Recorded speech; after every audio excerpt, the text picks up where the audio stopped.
발표를 맡은 현대자동차의 윤영석이라고 합니다.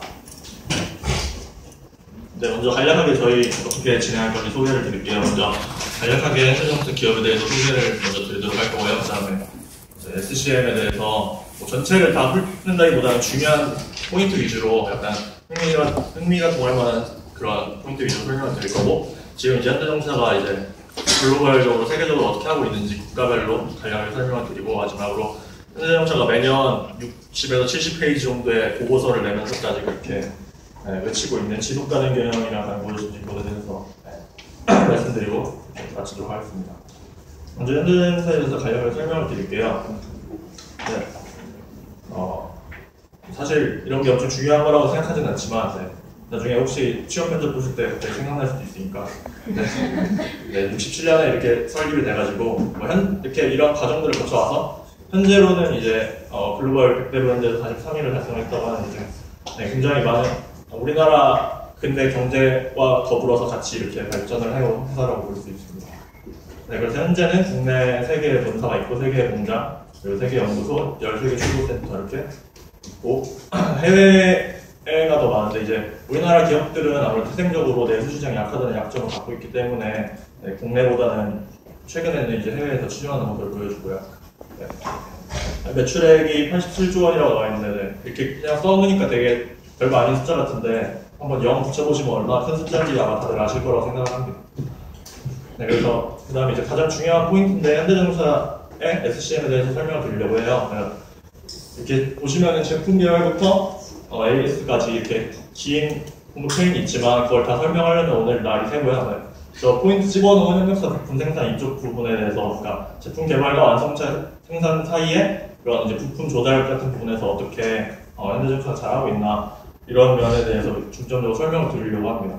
저는 발표 들으시는 분들 어떤지 모르겠는데, 저는 개인적으로 우리나라 대기업 하면은 이렇게 하청업체들 쥐어짜는 그런, 마른 수건 못 짜는 그런 방식일 거라고 다 생각을 해왔거든요. 현대자동차 그 조사를 하기 전에도. 그래서 약간 좀 처음에는 뻔하지 않을까 이렇게 생각을 했는데, 알고 보니까 사실 그런 것보다는 이제 그런 파트너십, 협력사와의 파트너십과 그런 상생관계를 굉장히 중요시 이미 하고 있더라고요. 그래서 이미 현대자동차는 아무래도 이제 기업 대 기업의 대결이 아니라 공급 체인 대 공급 체인의 대결이라는 것을 이미 잘 알고 그렇게 실행을 하고 있는 것 같습니다. 그래서 이거는 원론적인 얘기인데, 그 협력사나 공장이나 판매법인이나 다 그 전사적 시스템 관리로 ERP, MS 잘 안 되시는 분 혹시 모를까 설명드리면은, 이제 그 기업의 전체 그런 자원 같은 거를 효율적으로 관리하기 위한 시스템들이 이제 기업마다 있고, 또 그것들이 또 SCM을 통해서 그 기업과 기업 간의 그런 정보들이 공유돼서 그런 식으로 이제 서로 정보의 흐름이 원활하게 돼서 공급 체계를 잘 관리를 하게 되는데요. 현대자동차 협력사를 보시면은 아무래도 자동차 사업이 부품이 많다는 거 다들 알고 계시잖아요. 그래서 이렇게 한 번에 다 모든 하청업체와 1대1로 관계를 맺는 게 아니라, 먼저 그 바로 아래에 1차 주요 협력업체가 있고, 또 그 밑에서 또 이렇게 가지 치듯이 내려가는 그런 방식으로 협력사들과 관계를 맺고 있다고 보시면 돼요. 그래서 아래 보시면은 저는, 그러니까 제가 아까 말씀드렸듯이 쥐어짜는 식으로 정말 그럴 줄 알았는데, 그게 아니라 국내 중소제조업 평균 협력 기간이 10.8년인데 비해 현대자동차가 27년이라는 그 자료가 있더라고요. 그래서 이것만 봐도 현대자동차가 얼마나 그런 협력체와의 관계를 중시하는 기업인지를 알 수가 있는 것 같습니다. 그래서 보시면 2010년까지 부품협력업체 R&D 품질 기술 개발 위해 15조 원을 지원 계획 이렇게 와 있고, 이런 식으로 계속 그 부품업체와의 관계에 지속적으로 신경을 쓰면서 공급 체인에서의 그런 리드타임도 감소를 시키고, 협력업체의 경쟁력이 향상된다는 거는 그 수익이 우리께 되는 건 아니지만 그 부품을 가지고 만드는 우리 차의 경쟁력도 향상이 된다는 거잖아요. 그렇기 때문에 그런 식으로 현대자동차가 경쟁력을 키워온다는 걸 알 수 있습니다. 보시면 모듈 생산인데, 이거는 이제 요즘에는 자동차 그 생산 업계에서는 약간 당연한 흔한 그런 방식이 됐는데요. 이제 부품들이 워낙 많다 보니까 이거를 한 세트를 모듈화 해가지고 그런 식으로 관리를 하면은 더 아무래도 관리 측면이나 비용 측면에서 더 절감이 된다는 그런 취지에서 이제 모듈로 생산을 많이 하는데요. 현대자동차가 먼저 시작한 건 아니지만, 아무래도 그런 이슈가 있잖아요. 퍼스트 무버가 될 거냐 아니면 패스트 팔로워가 될 거냐 이런 이슈였던 것 같은데 다른 기업들이 하는 걸 보고 이제 현대자동차도 이 방법이 괜찮구나라고 해서 다소 늦게 이렇게 도입을 했지만 적극적으로 확대해가지고 지금은 효율적으로 잘 모듈 생산을 활용하고 있습니다. 그래서 그 차종이 뭐 수십 개가 되더라도 그 바디 같은 경우는 뭐 한 자릿수밖에 안 되니까 똑같은 바디에 그 어퍼만 다르게 씌우면 다른 차가 되는 걸로 그렇게 보시면은 이제 그런 것들이 또 그 재고 공급망에서의 재고를 관리하는 데도 훨씬 도움이 되고 유용하다는 걸 알 수 있습니다.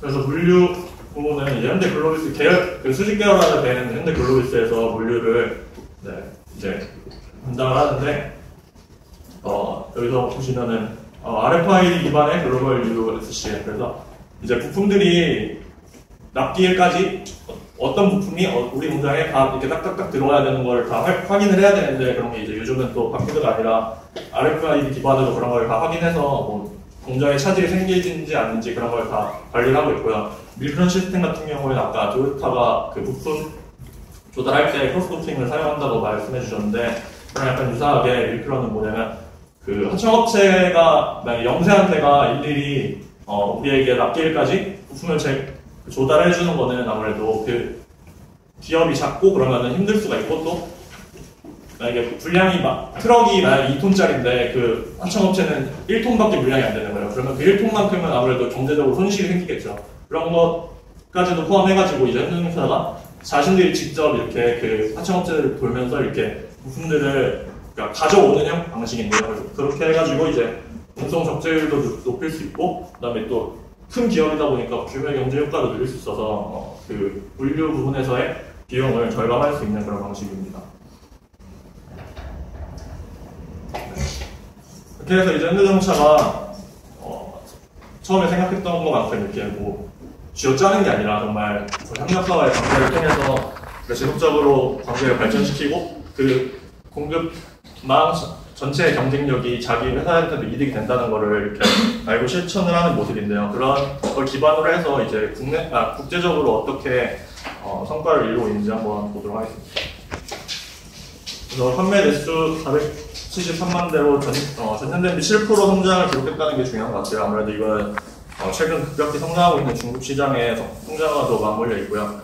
그 다음에 매출액 81조 원, 그 다음에 세계 최초 수소 연료 전기차 양산이라고 나와 있는데 이게 사실상 뭐 양산이라고 하지만 뭐 지금 당장 상품적인 가치가 커서 이거를 판매를 위해 판다기보다는 아무래도 지금은 약간 과도기적인 성향이 있잖아요. 그 오일로 운행하는 차에서 지금 미래의 기술이 뭐 전기차가 될지 수소가 될지 뭐가 될지 하이브리드도 그 과도기 중에 하나라고 생각을 하는데 그런 것 중에서 나중에 이제 현대차가 이제 나중에 기술적으로 우위를 점하기 위해서 지속적으로 개발을 하고 또 생산도 하고 그러고 있는 모습입니다.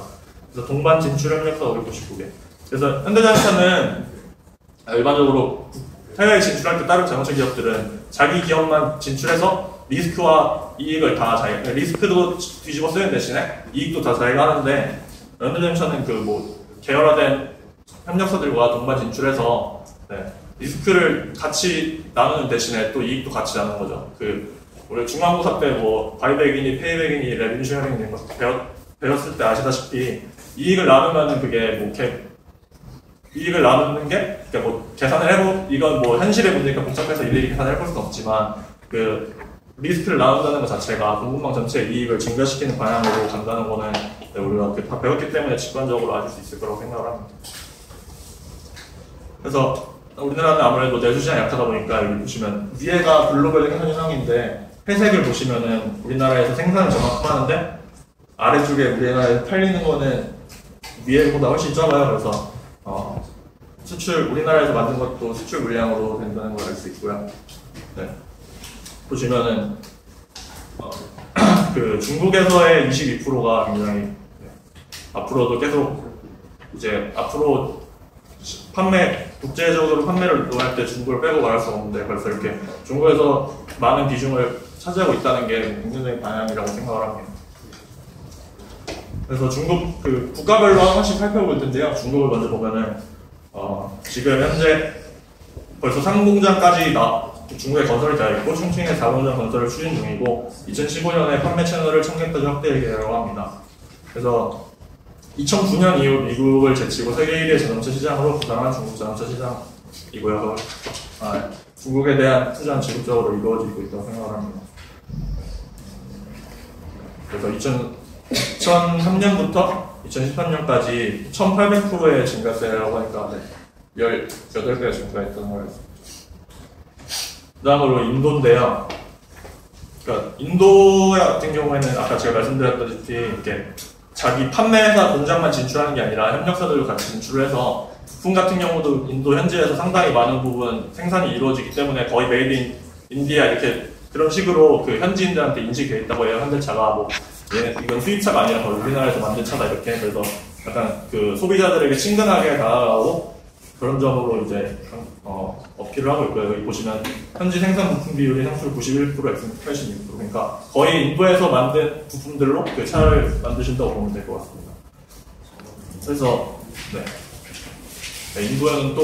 인도는 소형차가 전통적으로 그러니까 인도에는 소형차가 많아서 그런 걸 또 그 현지에 맞춰서 액센트를 소형차로 이렇게 공략을 하고 있습니다. 그 다음으로 미국인데요. 미국은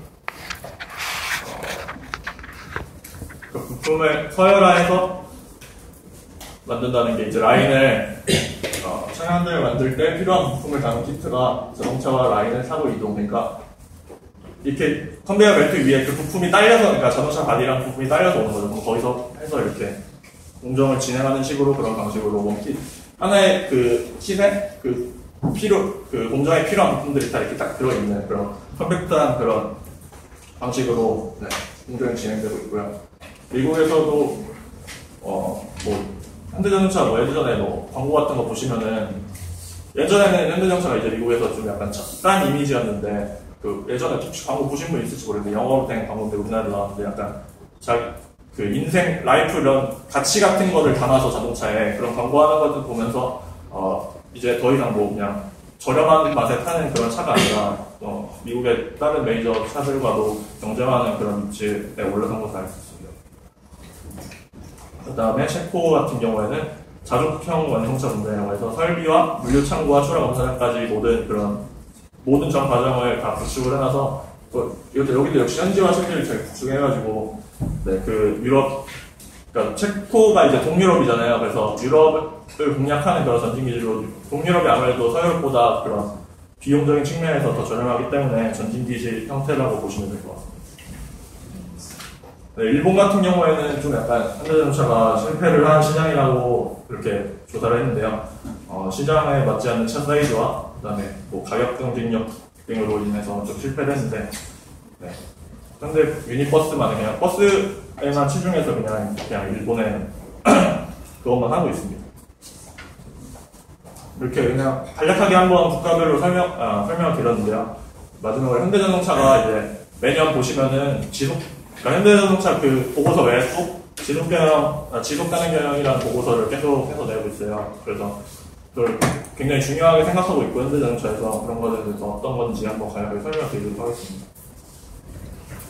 근데 보시면 친환경차 개발인데요. 아까 말씀해주셨듯이 수소연료 전지차를 약간 중심적으로 가는데 이제 말씀드렸다시피 과도기적인 성향인 거고 이거는 어떤 기술이 먼저 발전될지도 모르고 어떤 기술이 표준화가 돼서 사람들이 잘 이용하게 될지도 모르는 와중에서 지금 이제 회사의 기술이 표준이 되기 위해서 지금 이제 각 자동차 기업들이 R&D를 아끼지 않고 있는 상태고요.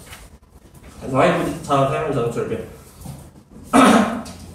수소연료 전지차 이런 식으로 R&D를 지속적으로 하고 있습니다. 그리고 또한 친환경적으로 개발할 수밖에 없는 게 최근에 이제 FTA가 계속적으로 확대가 되면서 관세 장벽이 굉장히 많이 없어졌잖아요. 그래서 각국에서 그 자국 산업을 그래도 보호하기 위해서 좀 높이고 있는 게 비관세 장벽들이 있는데 그런 것 중에 하나가 이제 환경적 규제가 있어요. 그래서 일정치 이상의 환경적 기준을 충족하지 못하면 그 해당 국가에 수출할 수가 없는 식으로 이렇게 각 국가들이 자신들의 그런 자국 산업을 보호하기 위해서 그런 식으로 비관세 장벽을 높이고 있기 때문에 그런 흐름에 맞춰서 현대자동차는 아무래도 우리나라 내수만으로 먹고 살 수 없는 기업이기 때문에 해외에 수출하기 위해서 그런 환경적 규제를 맞춰야 되는 문제점도 안고 있습니다. 그리고 글로벌 인재 육성인데요. 계속해서 말씀드리지만 우리나라 내수 시장이 약하기 때문에 네, 그런 글로벌한 다른 시장들의 판매를 하기 위해서는 네, 글로벌 그 시장에 맞는 인재 육성이 필요합니다. 네. 자동차 같은 경우에는 완전히 글로벌라이즈된 상품도 아니고 완전히 로컬라이즈된 상품도 아니고 그런 쇠 자체는 이제 글로벌라이즈된 상품일 수 있지만 그 안에 인테리어나 디자인 같은 거는 그 각국마다 선호하는 디자인이나 선호하는 뭐 시스템이나 이런 것들이 있기 때문에 그런 내부적인 인테리어 측면에서 그 해당 국가를 잘 이해하고 그렇게 그런 기술들을 적용할 수 있는 인재들을 육성하는 게 굉장히 필요하다고 생각을 합니다. 그리고 그 보고서에서도 이렇게 현대자동차가 계속해서 이런 인재들을 육성하고 키우겠다고 주장을 하고 있고요.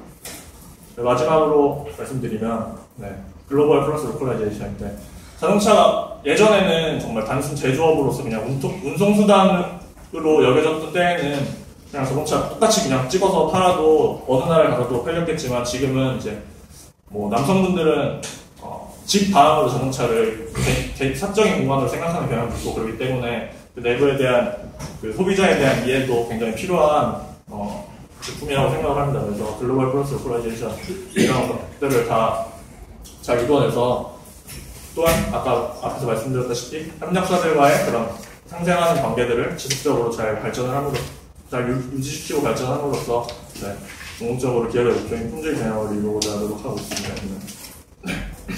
네, 발표 이상으로 마치겠습니다.